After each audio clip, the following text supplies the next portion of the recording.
കുരിശിനടിയിൽ നിൽക്കുന്ന അമ്മ, അമ്മയുടെ രൂപം. അവിടെ കുരിശിൽ കിടന്നുകൊണ്ട് ഈശോ പറയാണ്, നമുക്കറിയാം, ഇതാ യോഹന്നാൻ ചൂണ്ടി, ഇതാ നിന്റെ മകൻ, ഇതാ നിന്റെ അമ്മ.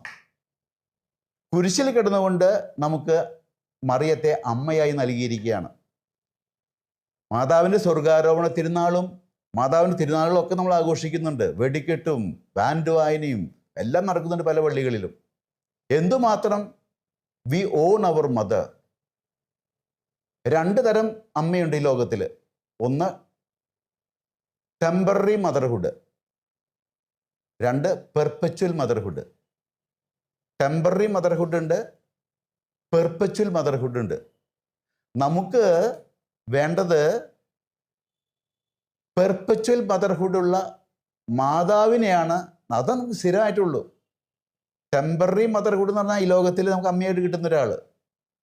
മാതാവ് നമുക്ക് നിത്യതയിൽ എന്നും അമ്മയായിട്ടുള്ള ഈശോ തന്നിരിക്കുന്ന അമ്മയാണ്. ആ അമ്മയുടെ മാധ്യസ്ഥം തേടണം എപ്പോഴും. ആ അമ്മ പറഞ്ഞ കാര്യങ്ങൾ അനുസരിക്കണം. അവൻ പറയുന്ന പോലെ ചെയ്യാമെന്ന് അമ്മ പറയുമ്പോൾ ഞാനതിന് വിധേയപ്പെടണം. ഈശോ പറയുന്ന പോലെ ചെയ്യാൻ തയ്യാറാകണം. അമ്മയോട് സ്നേഹം ഉണ്ടെങ്കിലും അതന്നെ നമ്മൾ ചെയ്യേണ്ടത്.